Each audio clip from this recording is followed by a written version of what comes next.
सुधांशु त्रिवेदी जी, पहला प्रश्न आप ही से है और आप ही के केंद्रीय मंत्री गिरिराज सिंह के बयान के साथ आपसे सवाल करूंगी।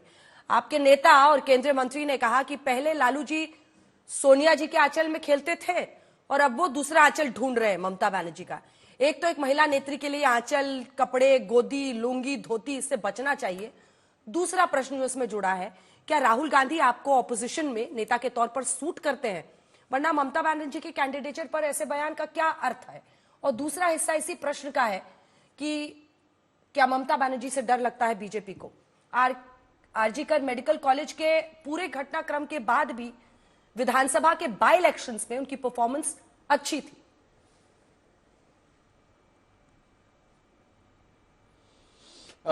देखिए, ममता बनर्जी जी के नेतृत्व का जो विषय इंडी गठबंधन के अंदर आया है, उसके 2-3 निष्कर्ष बहुत साफ है। पहला निष्कर्ष यह है कि कांग्रेस के प्रति इंडी गठबंधन में पूर्णतः अविश्वास हो चुका है, जिसका आपने अभी उदाहरण देखा। क्या समाजवादी पार्टी ने कोई सीट नहीं दी थी? आम आदमी पार्टी ने साफ कह दिया कि दिल्ली का विधानसभा वो अलग लड़ेंगे। तो जो कुछ ममता जी के लिए कहा जा रहा है, ये उसका तीसरा चरण है, इसमें कोई नई बात नहीं है। दूसरी बात आपको समझना चाहिए इसको गहराई से कि इसके पीछे फैक्टर क्या है। एक्चुअली में इंडी गठबंधन एक ही फैक्टर के लिए आया था, वो था एम फैक्टर। एम फैक्टर का मतलब कहने तो के लिए वो आए थे कि मोदी जी को हटाने के लिए आए हैं। वास्तविकता में वो कट्टरपंथी मुस्लिम वोटों के लिए वो सारे लोग एक हुए थे। बस हुआ क्या कि लोकसभा चुनाव में कांग्रेस ने अधिकांशतः सहयोगी दलों के कंधों के ऊपर चढ़कर बड़ी सफलता हासिल की। जिन राज्यों में उसका बीजेपी से सीधे मुकाबला था, उसमें एक भी राज्य ऐसा नहीं है जहां कांग्रेस को हमसे ज्यादा सीटें मिली हों। उसके बाद अचानक कांग्रेस ने ऐसा आचरण करना शुरू कर दिया राहुल गांधी जी ने, जैसे इस जमीन से आसमां तक मैं ही मैं हूं, दूसरा कोई नहीं, और किसी भी गठबंधन सहयोगी को कोई भाव देना नहीं किया। उधर कांग्रेस के राइज से क्या हुआ कि वही जो एम फैक्टर था उसको लेकर घबराहट हो गई इन सारे दलों में कि भाई ये तो पहले कांग्रेस का ही था जो मैंने कांग्रेस से खींचा है, अब कहीं ऐसा तो नहीं कि दोबारा कांग्रेस हमसे खींच ले जाए। और उसका प्रमाण देखिए कि हरियाणा चुनाव का परिणाम जिस दिन आया उसी दिन सपा ने अपने 7 प्रत्याशी घोषित किए और कांग्रेस से कहा कि 1 सीट देंगे और फिर एक भी सीट देने से मना कर दिया। इसीलिए अब आप देखिए कि जो महाराष्ट्र चुनाव के परिणाम के बाद यह स्थिति आई है। तो यद्यपि इनका अंदरूनी मामला है, पर इसका मूल विश्लेषण आप यह समझिए कि ममता जी से किसी को खतरा नहीं है। लालू यादव जी को पता उनका एम फैक्टर प्रभावित होने वाला नहीं है ममता जी को नेता बनाने से। अखिलेश जी को पता यूपी में एम फैक्टर प्रभावित होने वाला नहीं है। डीएमके को पता है कि तमिलनाडु में एम फैक्टर प्रभावित होने वाला नहीं है। कांग्रेस से वो एम फैक्टर प्रभावित हो सकता था, यह घबराहट सबके अंदर थी। तो बहुत साफ है कि निरंतर अविश्वास से भरे हुए इन दलों में इसी प्रकार का गठबंधन होता है। और अंजना जी, मैं आपके शो पे एक बार ऑडियंस वाले शो पे जो बात बोल चुका हूं वही दोबारा यहां रिपीट करता हूं कि इन सारे दलों में वैसा ही प्रेम भाव दिखाने के लिए है और वैसा ही वैर भाव अंदर से है। एक दूसरे से वैसे गले मिलते हैं जैसे अलाउद्दीन खिलजी अपने चचा जलालुद्दीन खिलजी से गले मिला था, मगर नजर सिंहासन पे थी कि दोनों में से कौन किसको निपटा के, पूरी तरह निपटा के और पूरे सिंहासन पर कब्जा कर ले। राहुल जी सूट करते हैं या ममता बनर्जी बने नेता? इसका जवाब ही नहीं दिया आपने एक लाइन में। हम ये कह रहे हैं कि इंडी गठबंधन में कोई भी नेता बन जाए, यहां कौन किससे मिला है ये किसी को पता ही नहीं। इस गठबंधन का तो कोई सिला ही नहीं। ठीक है, जल्दी से एक बार कीर्ति आजाद जी के पास। आपको ये भी बता दें, मलविंदर कांग साहब जो कि लोकसभा सांसद है आम आदमी पार्टी के, वो भी हमारे साथ जुड़ गए हैं। एक मिनी संसद की बहस हम लोग यहां पर आज देख रहे हैं, तमाम सांसद है। कीर्ति आजाद जी, कांग्रेस पार्टी के अधीर बाबू ये सीधा कह रहे हैं कि अडानी पर चूंकि राहुल गांधी आक्रामक है, इसलिए आपकी पार्टी चाहती है कि उनको शीर्ष स्थल से इंडिया गठबंधन में बेदखल किया जाए। मैं ये आर्टिकल्स निकालकर देख रही हूं तो इसमें ऐसा प्रतीत होता है कि अडानी की तरफ से, अडानी ग्रुप की तरफ से 10,000 करोड़ का इन्वेस्टमेंट 2022 में प्रॉमिस किया गया था। उसके बाद उसका क्या स्टेटस है? अगर आपके पास इंफॉर्मेशन है तो आप बता दीजिएगा। क्या अडानी की वजह से, कांग्रेस के आरोप में दम है कि अडानी पर चूंकि राहुल आक्रामक है इसलिए आप लोग चाह रहे हैं कि उनको हटाकर ममता बनर्जी को, और सबसे मुखर होकर आप ही बोल रहे हैं कीर्ति जी?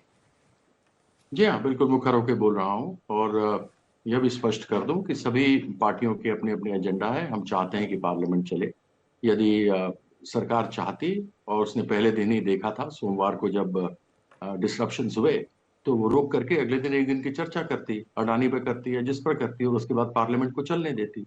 जब हम ये देख रहे हैं कि ये अडानी पर चर्चा करने को तैयार ही नहीं है और पार्लियामेंट नहीं चल पा रहा, और हमारी अनेकों ऐसी समस्याएं हैं जिसके बारे में हम रखना चाहते हैं। जब से मोदी जी ने मुंह की खाई है 2021 में दीदी और दीदी बोल के, और इनका वोट शेयर गिरता चला गया और सीटें कम होती चली गई हैं, तब से ये चिढ़े हुए हैं। 1,83,000 करोड़ रुपया दिया नहीं, और बीजेपी बेचारी करी क्या? इसके पास एम फैक्टर के अलावा दूसरा कुछ बोलने के लिए तो है नहीं। अब ये मिर्जा मान सिंह के वंशजों को रखते हैं, उप मुख्यमंत्री बनाते हैं। वही मिर्जा मान सिंह जो कि महाराणा प्रताप के विरुद्ध लड़े थे, यह तो हिंदुओं को हिंदुओं से लड़ाते हैं और उस प्रकार से राज करते हैं। अभी तक इनका कोई जवाब नहीं आया बांग्लादेश के ऊपर, किस प्रकार से माइनॉरिटी का ऊपर हो रहा है। वहां के लोग भी आए, उन्होंने कह दिया कि हमारा इंटरनल मैटर है। इनको हिंदुओं से मतलब नहीं है, इनको केवल दोष को तोड़ करके और उस देश के ऊपर राज करने का है।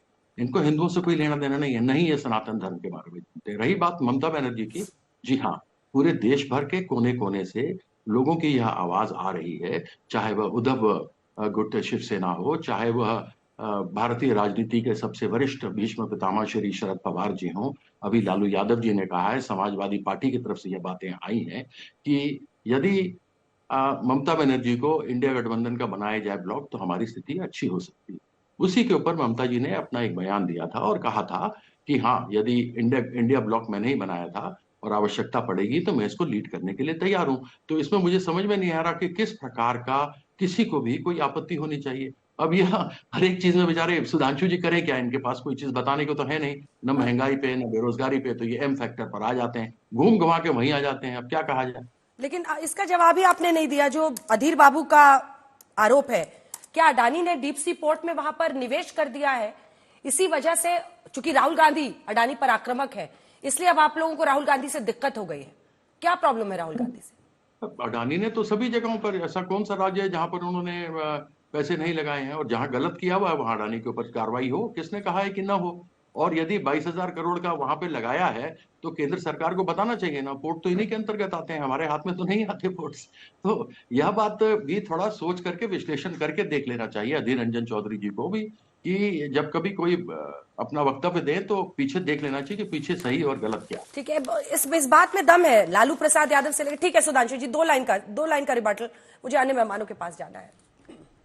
बस 2 लाइन में मैं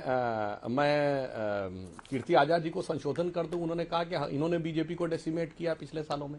महोदय, आप भूल गए 2021 के विधानसभा चुनाव में बीजेपी 3 सीटों से 77 सीटों पे पहुंची, मुख्य विपक्षी दल बन गई, 38% वोट मिल गए। पता नहीं आप कौन सी दुनिया में जो आपको, हाँ आपने खत्म किया कांग्रेस और कम्युनिस्ट को, यह आपको ध्यान रखना चाहिए। फैक्ट ऑफ द मैटर यह है कि जिंदगी में पहली बार ममता बनर्जी अपना चुनाव हारी 2021 में। बस ये 2 फैक्ट थे। और रही बात आपने कहा एम फैक्टर पे, तो बांग्लादेश में जाकर भारत के विदेश सचिव ने बांग्लादेश के कार्यवाहक प्रधानमंत्री से मुंह पे बोला। कोई उदाहरण याद हो तो बता दीजिएगा। मगर आपकी तृणमूल कांग्रेस के एक नेता ने बोला कि बाबरी मस्जिद हम बंगाल में दोबारा बनाएंगे, मुंह से मुंह नहीं निकलेगा टीएमसी के। इसलिए एम फैक्टर कितना आपके दिल में है कि बाबरी के लिए बोल दिया गया, तब भी शांत हैं। हमने वहां जाके बोला और 2 फैक्ट हमने बोले कि हम सब मुख्य विपक्षी दल बने और ममता जी अपना निजी चुनाव हारी। दर्शक अपने आप तय कर सकते हैं कि किसकी ताकत बढ़ी और किसकी ताकत घटी और कौन किससे रियल में लड़ा। ठीक है, छोटा सा कीर्ति जी, छोटा सा जवाब। अभी 6 उपचुनाव हुए, इन्होंने पूरा बदनाम करने का प्रयास किया। इसमें से एक इनकी सीट भी थी जो इनका मेंबर ऑफ पार्लियामेंट बना। 6-0 खा गए नरेंद्र मोदी जी और बीजेपी वेस्ट बंगाल के बाउंड्री के बाहर चले गई। दूसरी बात, इन्होंने बांग्लादेश का कहा, एक बार भी वहां के हिंदुओं को लेकर इन लोगों ने चर्चा नहीं की। उन्होंने कहा कि हमारा इंटरनल मैटर है। इनके मुंह से चून निकली, हाथ मिलाए, नमस्कार किया, वहां का खाना खाया और वापस चले आए।